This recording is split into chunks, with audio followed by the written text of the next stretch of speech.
और लगातार ये तस्वीरें आपके सामने और साथ ही आंकड़े भी आप देखिए जो इस वक्त न्यूज 24 पर आपकी टेलीविजन स्क्रीन पर बहुत साफ आपको नजर आएंगे। नोएडा से लेकर लाजपत नगर, पहाड़गंज, ये तमाम तस्वीरें। और दीपक दुबे मेरे सहयोगी भी इस पर लगातार बने हुए। दीपक, अब सवाल इसी को लेकर पीयूसीसी चेक किया जा रहा है, BS6 की गाड़ियों की ही एंट्री हो पाएगी, लेकिन अभी सवाल का जवाब नहीं दे पाए कि जब आप विपक्ष में थे तब आप सवाल करते थे, अब आप सत्ता में हैं तो आप अभी भी पुरानी सरकारों का ही रोना रो रहे हैं। लेकिन दिल्ली वालों को इससे मिल क्या रहा है? क्या दिल्ली के लोगों को साफ हवा मिल रही है?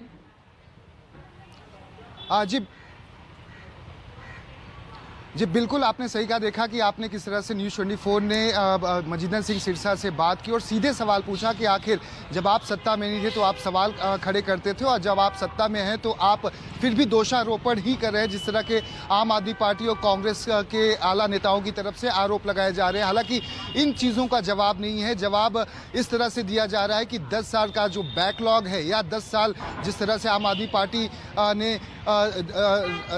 पार्टी सत्ता में रही, उसकी वजह से दिल्ली की यह स्थिति और परिस्थिति बनी। लेकिन सवाल यह है कि अगर 8-9 महीने से आपकी सरकार यहां पर मौजूद है तो आखिर आपने क्या कुछ कड़े कदम उठाए? हर बार का यह हश्र हो जाता है और आप देखिएगा संभवतः अगले साल अक्टूबर-नवंबर महीने में भी इसी तरीके की स्थिति देखने को उत्पन्न होगी।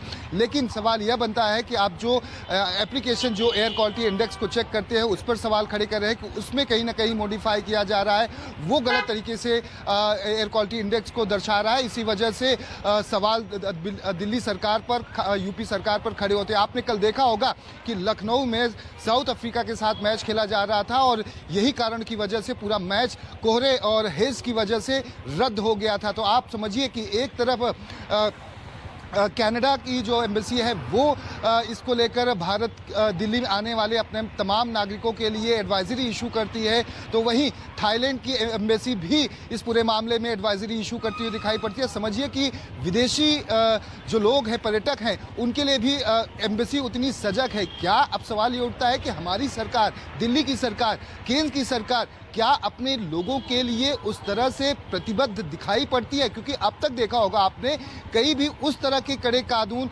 बनाते हुए नजर नहीं आए। लेकिन अब जब संसद के पटल पर यह मुद्दा आज उठेगा, जहां पर प्रियंका गांधी हो, डिंपल यादव हो, ये करीमोजी हो, ये सभी विपक्ष की तरफ से अलग अलग पार्टियों के तमाम जो नेता हैं